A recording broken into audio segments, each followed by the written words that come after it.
कि हमारे देश के प्रधानमंत्री नरेंद्र मोदी जी, जो अभी 3-4 घंटे बाद ही जबलपुर आने वाले, उन्होंने सबसे ज्यादा अपने 10 साल में किसी विशेष वर्ग की सहायता की तो वह है गरीब वर्ग, और सबसे ज्यादा सम्मान दिया तो वह दिया आदिवासी वर्ग को। यहां आदिवासी भाई और बहन कितने, जरा हाथ खड़ा करें। आदिवासी भाई और बहन मंच पे भी काफी बड़ी संख्या। क्या आपको मालूम है कि आजादी के बाद पहली बार एक महिला, आदिवासी महिला को राष्ट्रपति बनाने का काम किया? तो किसने किया बताइए मुझे। कौन है हमारी राष्ट्रपति? जोर से बोलिए जरा। ये आदिवासी भाइयों, आदिवासी समाज का मान सम्मान बढ़ाने का काम किया कि नहीं किया? सिर्फ ऐसा ही नहीं कि राष्ट्रपति बना दिया।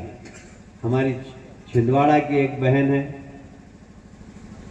उन्हें अनसुईया उइके जी, उनको पहले बनाया छत्तीसगढ़ का राज्यपाल, अभी है वो मणिपुर की राज्यपाल, है कि नहीं? महिला को राज्यपाल बनाने का काम किसने किया बताइए?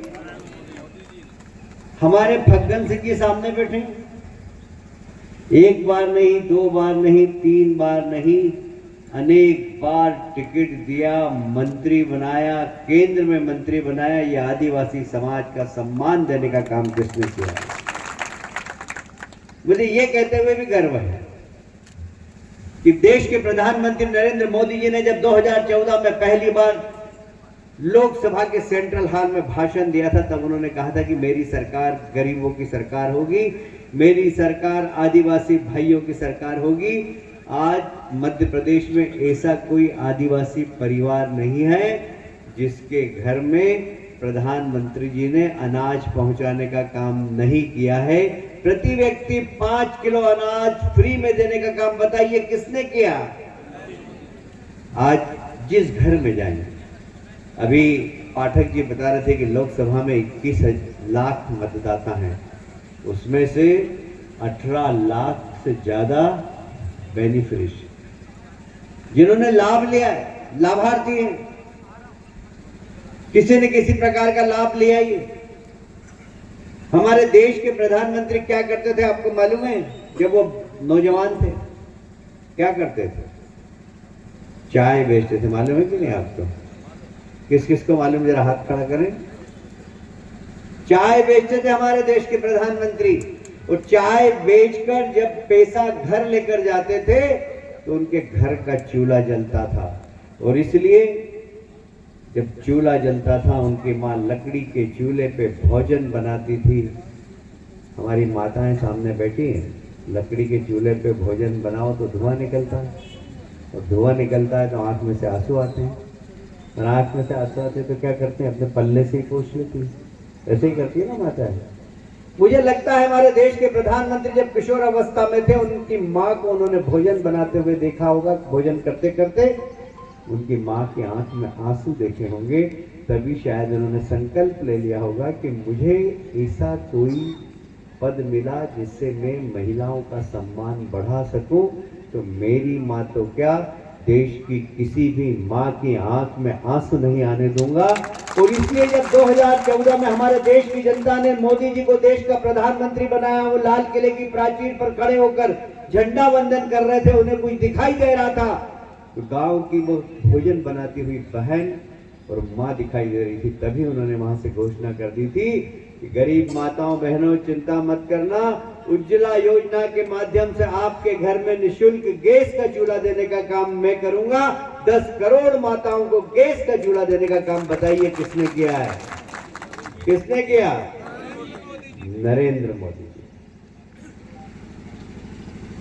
कोविड जैसी महामारी आई, किसी को समझ में नहीं आया कि बीमारी क्या है, बस यही कि घर के अंदर रहो, जिसको बीमारी हो जाए उसको देखो भी मत।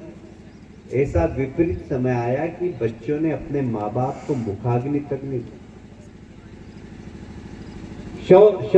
गए भी नहीं शमशान तक बच्चे।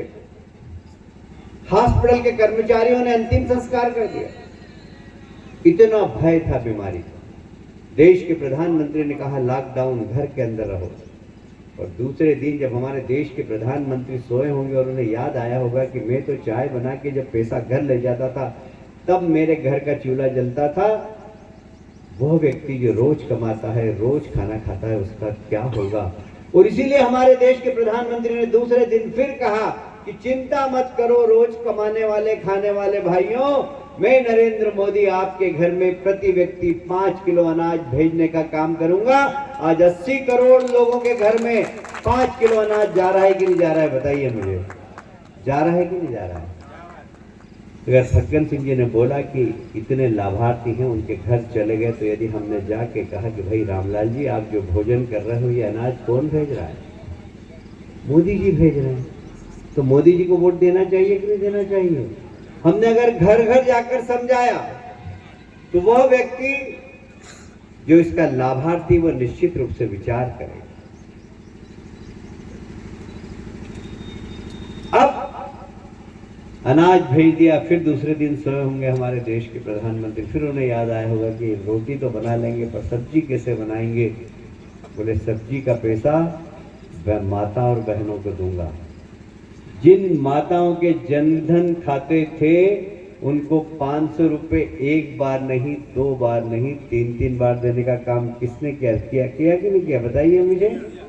जनधन खाते से मिलेगी नहीं माताओं और बहनों को पैसा, सीधा खाते में गया।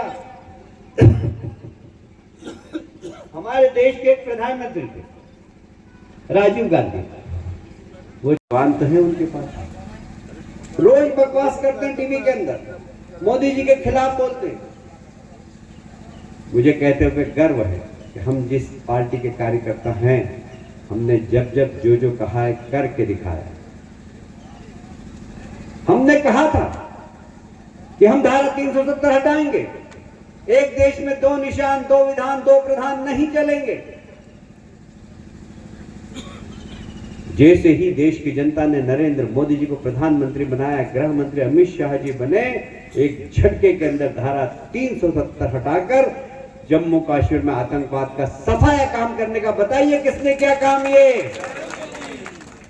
धारा 370 हटाकर आतंकवादियों का मुंह तोड़ जवाब दिया। नक्सलवाद इस देश के अंदर बढ़ रहा था। ये हमारे निर्मल जी छत्तीसगढ़ के, छत्तीसगढ़ में एक नेताओं की, कांग्रेस के नेताओं की पूरी खेप चली गई।